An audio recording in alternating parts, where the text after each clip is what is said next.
এবং যখন কোনো মেম্বার অফ পার্লামেন্টের বিরুদ্ধে যে অভিযোগগুলো আমরা এখন মিডিয়াতে দেখতে পাচ্ছি, এই নিউজগুলো ছড়িয়ে পড়ে এবং এর মাধ্যমে আমাদের দেশের যে একটা ইমেজ থাকে, যেটা শত, শত মানুষ দিনের পরে দিন, বছরের পর বছর কষ্ট করে একটা সুন্দর ইমেজ তৈরি করে, মুহূর্তের ভিতরেই এমন নেগেটিভ বা নেতিবাচক যে ঘটনা, এটা আমাদের যে ইমেজ, সেই ইমেজটাকে ধ্বংস করে দেয় এবং দেশ হিসেবে একটা ইমেজ সংকটের সম্মুখীন হয়। আমাদের সাথে আজকে প্রথমবার যুক্ত হয়েছেন অ্যাডভোকেট খালেদ ইয়াহিয়া লন্ডন থেকে। আপনাকে এই মুহূর্তে আমি কোনো নতুন প্রশ্ন ছুড়ছি না, যে আলোচনাগুলো হয়েছে সেখান থেকে আপনার মতামত, আইনি মতামত এবং আইনি কিছু ব্যাখ্যা দিবেন আমাদেরকে। মেম্বার অফ পার্লামেন্ট এটা কিন্তু একটা দেশের খুবই গুরুত্বপূর্ণ একটা পদবি এবং একটা স্থান এবং এনারা পৃথিবীর সকল জায়গায় আমাদের দেশকে রিপ্রেজেন্ট করেন। তো যখন এ ধরনের কোনো ঘটনা ঘটে, এই ধরনের নিউজগুলা কিন্তু সারা পৃথিবীতেই মুহূর্তের ভিতরেই ছড়িয়ে যায়।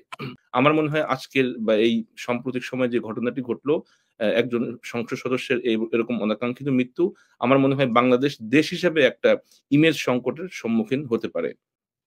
দ্বিতীয় যে বিষয় সেটা হচ্ছে যে অবশ্যই ব্যারিস্টার আশরাফুল ইসলাম সাহেব জানবেন যে আমাদের আইনের লিগ্যাল যে পানিশমেন্ট, শাস্তির এর কয়েকটা থিওরি আছে। তার ভিতরে একটা অন্যতম উদ্দেশ্য হচ্ছে ডিটারেন্ট থিওরি।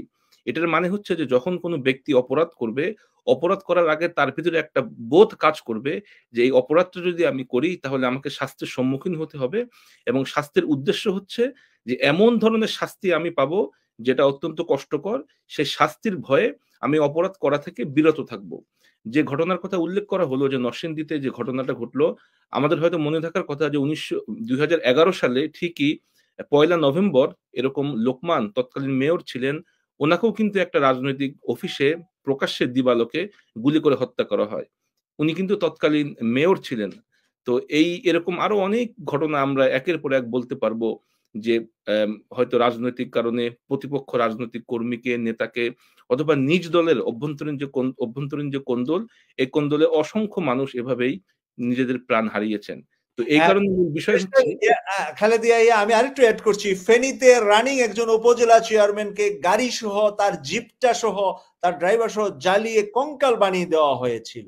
জি। এটাও রানিং এই আওয়ামী লীগের বিগিনিং আমল, যেটা ১৪ সালের পরে। জি। তো আমরা যদি এরকম নিউজ পেপার এমনি সামান্য যদি আমরা ৬ মাসের নিউজ পেপার পিছনের দিকে একটু আর্কাইভের দিকে তাকাই, আমরা আমরা অসংখ্য ঘটনা এরকম আমরা বলতে পারবো।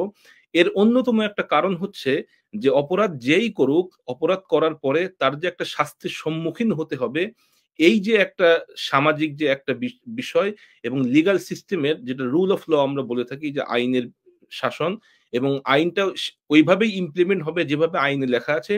এখানে কোনো ব্যক্তির পক্ষে অথবা বিপক্ষে আইন যেটা আছে সেটাই সম্পূর্ণভাবে এবং ভালোভাবে আরোপিত হবে এবং বিচার ব্যবস্থা যেটা আছে সেটা ওইভাবে কার্যকর হবে। এই যে ধারণা, আমার মনে হয় সমাজের মানুষের কাছ থেকে এই ধারণাটা যে কোনো কারণেই হোক কিছুটা কমে গিয়েছে। এই কারণে মানুষজন অপরাধ খুব দ্রুতই করে ফেলছে এবং অপরাধের বিচার ঠিকমতো না হওয়ার কারণেই এই ধরনের ঘটনা আমরা নিয়মিতই দেখে থাকি, যেটা অত্যন্ত অনাকাঙ্ক্ষিত। এইজন্য রিসেন্টলি আমরা এই একটা বিষয় আমাদের দেশের ভিতরে আমরা দেখা যায় যে কোনো একটা অপরাধে কোনো অভিযুক্ত ব্যক্তি হলেই আমরা তাকে মিডিয়াতে এমনভাবে প্রচার করি যেন ওই ব্যক্তি অপরাধ করেছেন।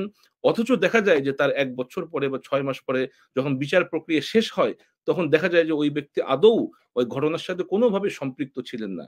এইজন্য যেহেতু এই বিষয়টি আজকে আলোচনায় উঠে আসলো, আমরা যারা গুরুত্বপূর্ণ পর্যায়ে আছি রাষ্ট্রের, আমাদের গুরুত্বপূর্ণ এবং দায়িত্বশীলতার পরিচয় দেয়া দরকার এবং সাব জুডিস বিষয় যেটা বিচারিক অবস্থায় আছে, বিচার প্রক্রিয়া সম্পন্ন হওয়ার আগেই কোনো ব্যক্তিকে নির্দোষ অথবা নির্দোষ না এমন কোনো স্থায়ী জায়গায় আমাদের যাওয়া বোধহয় উচিত হবে না।